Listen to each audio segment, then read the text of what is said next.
Պարոն Սաֆարյան, բարև ձեզ։ Մենք ուղիղ եթերում ենք, պաշտոնյաներից դուք եք ոնց որ թե մնացել։ Ինչ կասեք այսօրվա եռատոնի հետ կապված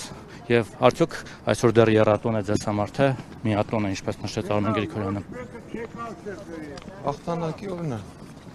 Որ հաղթանակի հայրենական մեծ պատերազմի, թե նաեւ Արցախում Շուշիի ազատագրման օրը, Արցախյան պատերազմում տարած հաղթանակի օրը։ Այսօր հաղթանակի օրն ենք նշում։ Որ հաղթանակի։ Հայրենական մեծ պատերազմ։ Իսկ Արցախյան պատերազմը տարած հաղթանակի, որտեղ դա եւս նշել ենք տարիներ շարունակ։ Այսօր մենք նշում ենք հաղթանակի օրը։ Պարոն Սաֆարյան, ճիշտն ասած, այսքան տարի լրագրողը ինձ համար տարօրինակ է, որ որևէ պաշտոնյա այսօր մայիսի 9-ը միայն հայրենական մեծ պատերազմի հաղթանակի օր է համարում։ Այսօր Շուշիի ազատագրման օրը չէ նաեւ։ Ես ասացի, որ այսօր նշում ենք հիմա կաշկանդում կա խնդիր կա այսօր Շուշիի ազատագրման օրը եւս հիշելու կամ եւ շնորհավորելու այդ կապակցությամբ։ Քանի անգամ կրկնեմ։ Ես էլ մի քանի անգամ կրկնում եմ, հարցում եմ հստակ պատասխան ստանալ։ Իսկ ինչու։ Այսօր նշում ենք հաղթանակի օրը։ Իսկ նախորդ տարիներին ինչ հաղթանակի օր եք նշում։ Շուշիի ազատագրման օրը երբևէ նշվել է Հայաստանում, հիշում եք։ Նշվել է, այո։ Իսկ հիմա ինչու չի նշվում։ Հայտնի պատճառները։ Որտեղ Շուշի մերը չէ, հանձնել են դրա համար։ Կրկնում եմ նորից, որ նշում ենք հաղթանակի օրը։ Որ հաղթանակի։ Հայրենական մեծ պատերազմ։ Հայրենական մեծ պատերազմ։ Պարոն փոխնախարար, արդեն անցել է որոշակի ժամանակ, որ այդ Եվրամիության անդամակցության մասին այդ օրենքի նախագիծը ընդունվել է, ինչ է անում Հայաստան այդ ուղղությամբ հիմա անդամակցության։ Օրենքը ընդունվել, այդ փուլում այս փուլում ենք հիմա, Նկատի ունեմ օրենքի ընդունումից հետո գործնական քայլերը այդ ուղղությամբ որոնք են։ Եվրամիության հետ կապերի զարգացման նկատմամբ։ Չէ, անդամակցության։ Անդամակցության այդ օրենքը ընդունվեց, դրանից հետո զարգացումներ դեռևս չեն։ Վարչապետը ասում էր, որ պետք է ճանապարհային քարտեզ մշակի եվրոպական կողմի հետ, որպեսզի հասկանանք ինչ քայլերով ենք առաջ գնալու։ Այս օրենքի համատեքստում էր ասում։ Հիմա այդ ճանապարհային քարտեզը կա արդեն։ Ես տեղյակ չեմ ճիշտ ասած, որովհետև ուրիշ փոխնախարար է համակարգում, կարող եք հարցում ուղարկել, պատասխան կտամ։ Պարոն փոխնախարար, խաղաղության պայմանագրի մասին շատ խոսվեց, Նիկոլ Փաշինյանը քանիցս հենց երբ որ համաձայնությունը եղավ, հա, փոխադարձ կետերը համաձայնեցին, մի քանի անգամ այսպես անոնսեց, որ մենք պատրաստ ենք ստորագրել, ամեն անգամ նիստին հայտարարում էր ու դրանից հետո կանգնեցվեց։ Ինչ որ process-ը դանդաղել է, թե կանգնել ընդհանրապես տեղաշարժ կա այս հարցում, թե ոչ։ Նա նորից կասեք, այս խաղաղության պայմանագրի մասով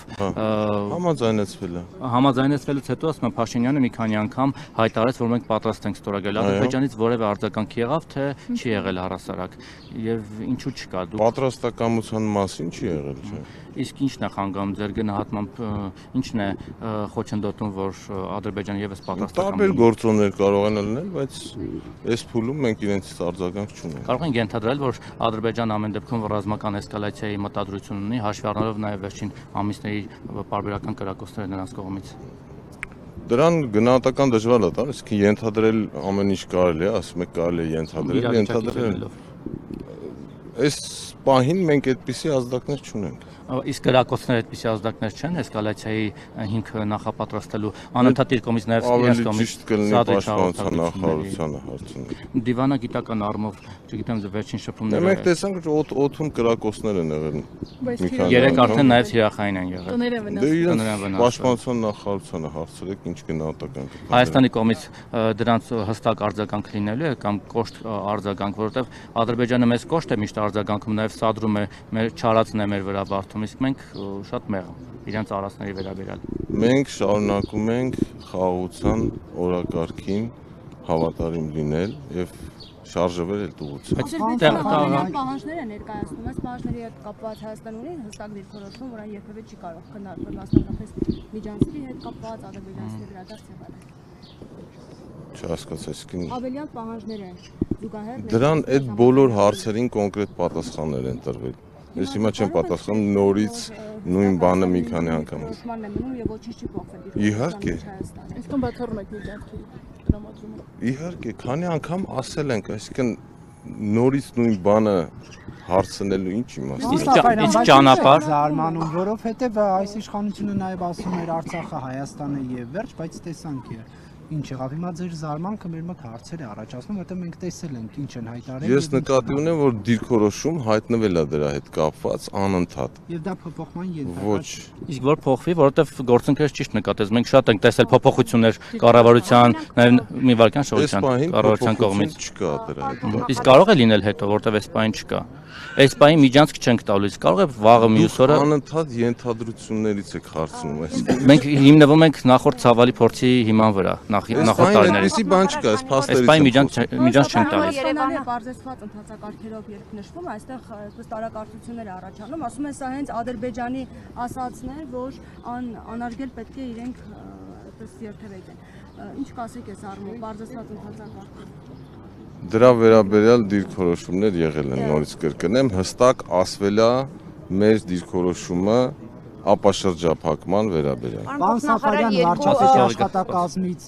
մեզ փոխանցել են, որ Ադրբեջանը տեղեկություններ է փոխանցել կրակոցների վերաբերյալ, նույնն էլ Հայաստանն է արել։ Հետաքրքիր է, Ադրբեջանը այսպես կոչված հայկական կողմի կրակոցների վերաբերյալ է տեղեկությունը փոխանցել, թե իր իսկ կողմի կրակոցների վերաբերյալ։ Ես չունեմ դրա վերաբերյալ մանրամասներ այս բանը։ Պարոն փոխնախարար, խաղաղության պայմանագրի ստորագրման համար ըստ էության երկու պահանջից է խոսում Բաքուն՝